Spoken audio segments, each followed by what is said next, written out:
usapan at uri ng paksa. Walang friend mong gulo. Hindi ko pala yung pangalan. Rose Ann. Pwede mo bang tulungan si Edeline?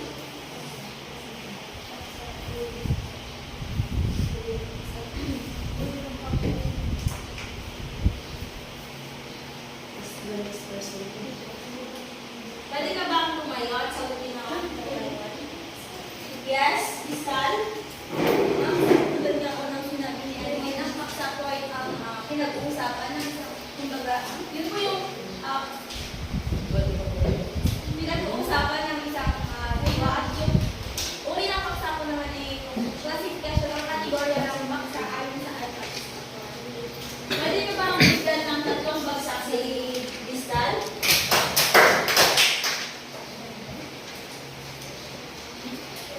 Hana, pwede mo bang sagutin ang ikalawang katanungan na paano mo matutukoy ang angkop na uri ng paksa para sa isang particular na layunin?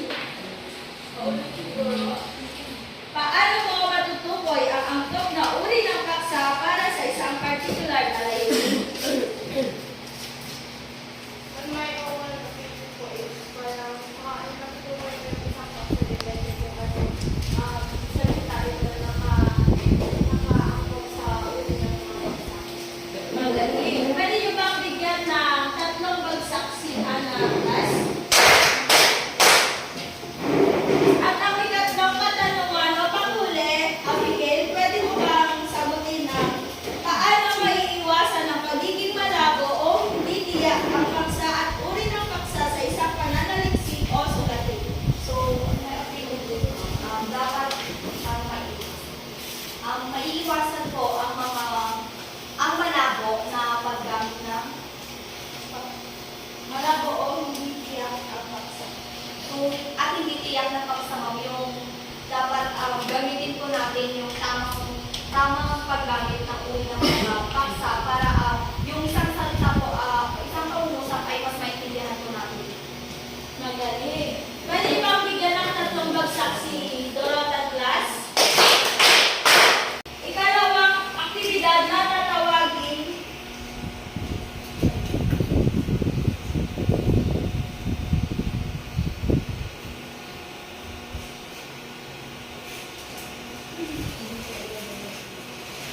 Tatawagin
6. Okay. 8, 9, 10, 11. Pwede ka bang tumayo, Marcy?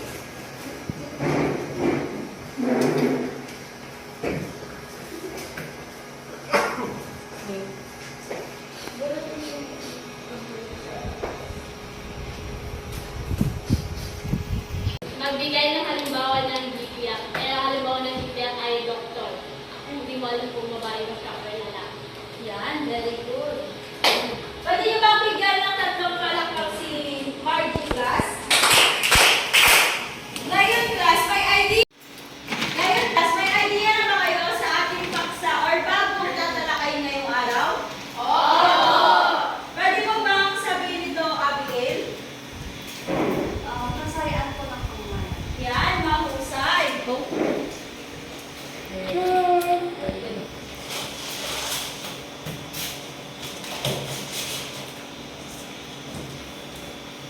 Ito ay patungkol sa kasalian ng pangalan.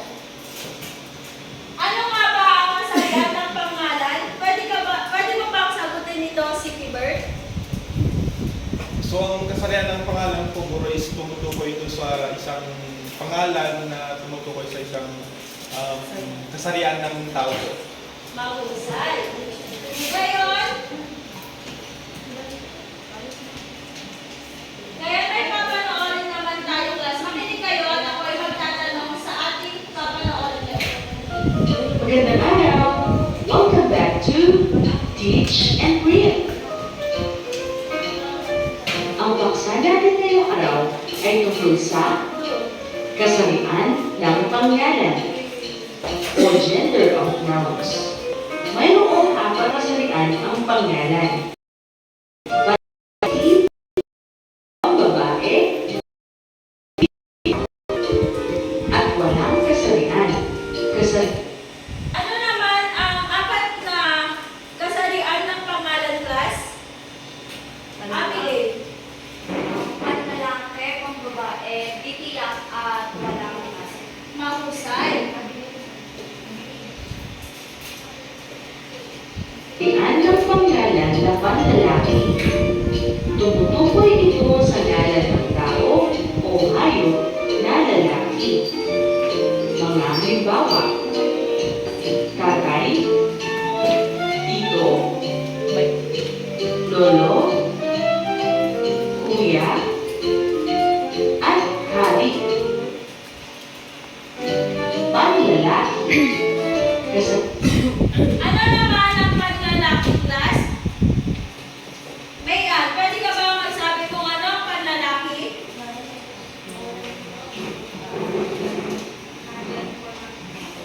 Nagtao.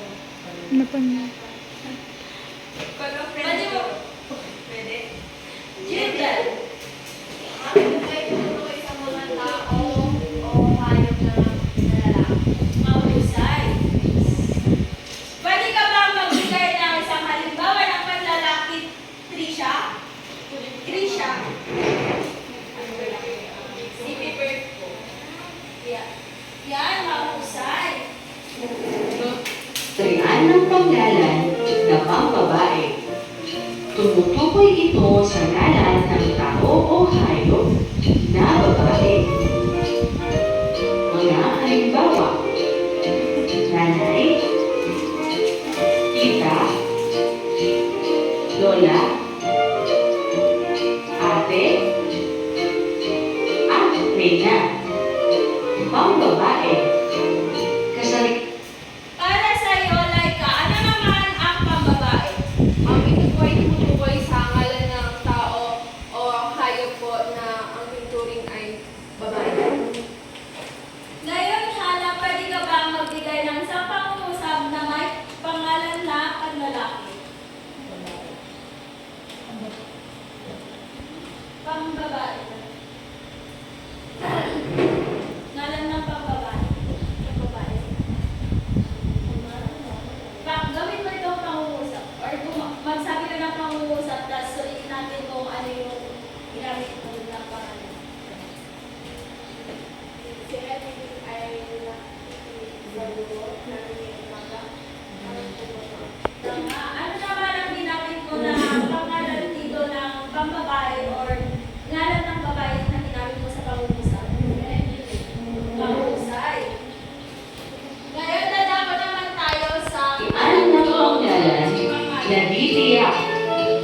Tumutukoy ito sa titiyak na ngalan ng tao o hayop. Maaaring ito ay lalaki o babae. Mga halimbawa, pinsan, kaibigan, kapitbahay, at magulang. So, sa titiyak naman ay tumutukoy sa ngalan ng tao o hayop. Ito ay hindi mo masasabing babae siya or lalaki, kumbaga halos sila. Gaya na halimbawa dito ay ang pinsan kasi hindi naman natin natutukoy kapag pinsan. Pag sinabing pinsan, hindi natin ito natutukoy na ito ba ay babae or lalaki. Kasi may pinsan naman tayong lalaki or may pinsan tayong babae kapag tinawag sa kasarian ng pambabae or kasarian ng pangalan. Pag sa ditiyak naman class, ito ay pinsan lamang.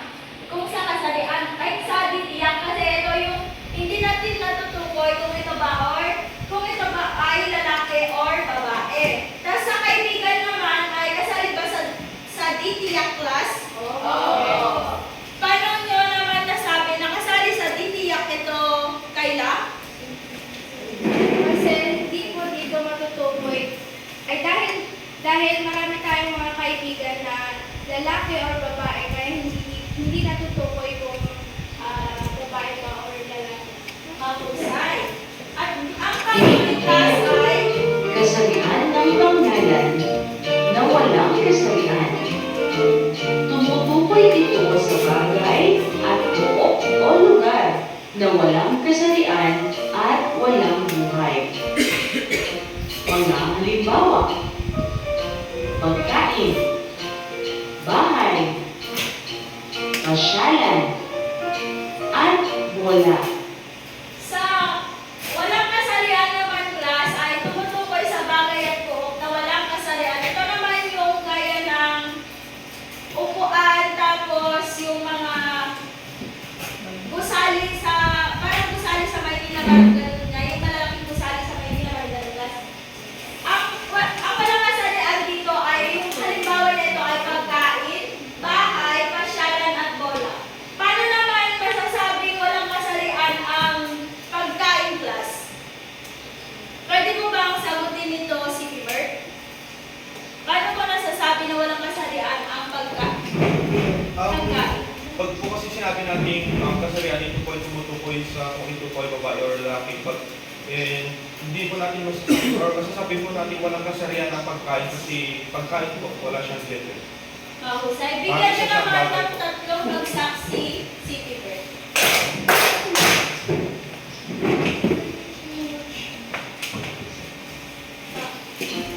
Walang kasarian. Tandaan, mayroong 4 na kasarian ang pangalan. Ano nga ba ang 4 na kasarian ng pangalan class? Yes, Trisha? Ito ay ang pambabae, panlalaki, ditiyak, at walang kasarian. Mahusay. Ngayon, pwede ka bang magbigay ng isang halimbawa ng ditiyak, Rose Ann? Minsan. Mahusay. Pwede ka bang magbigay ulit ng isang halimbawa, Kayla, ng pambabae? Nanay ko po. Bulan, pwede ka bang magbigay ng isang halimbawa na panlalaki? Pedro po. Jindal, pwede ka ba magbigay ng isang halimbawa na ditiyak?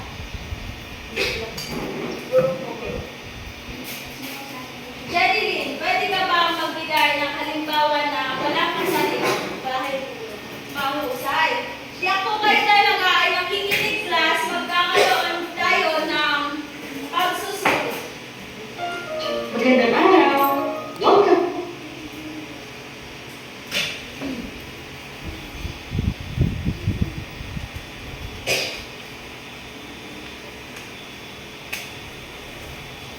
Maglabas lamang ng sangkabat ng papel class.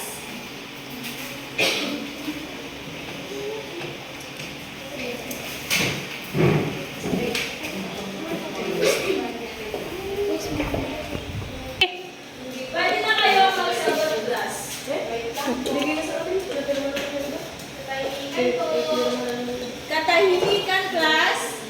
Magsasagot lang, hindi ang bunga ang gagamitin na. Kamay lang.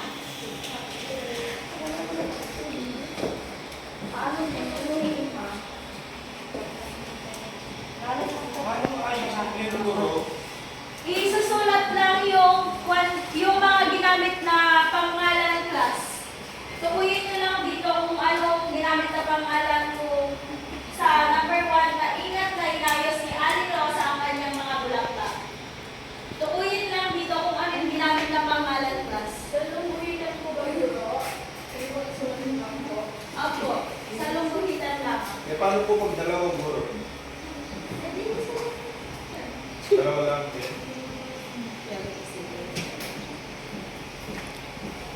Pero pwede isulat na lang yung sagot ko.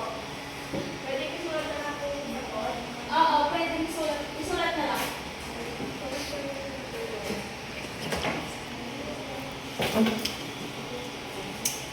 Tapos na class?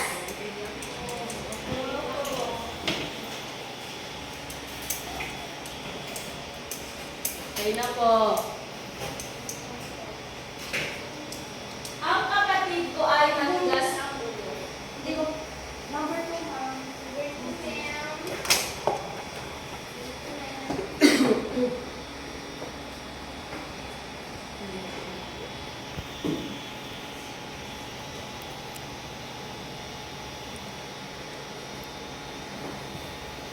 tapos na class? Opo.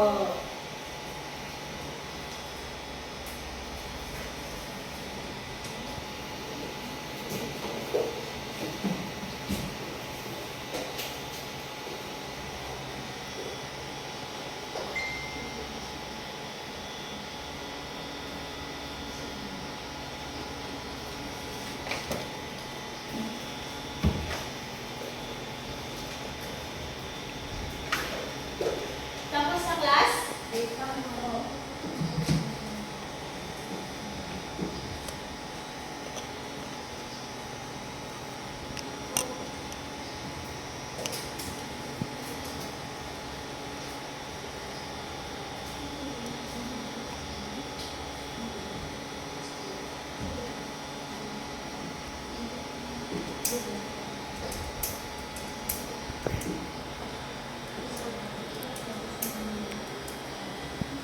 Okay na class?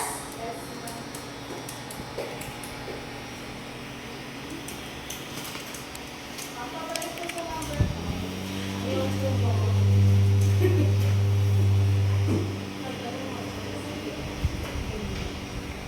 May number mo, ma'am.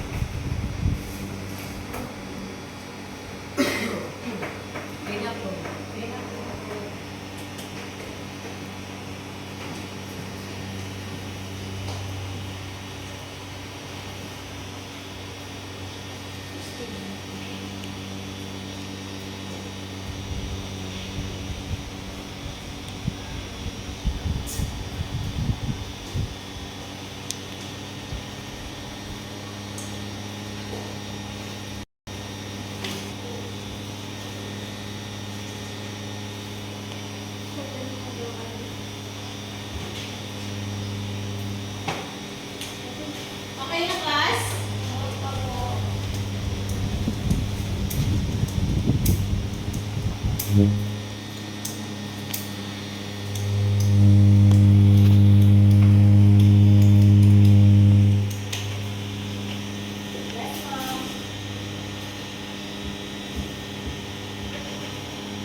At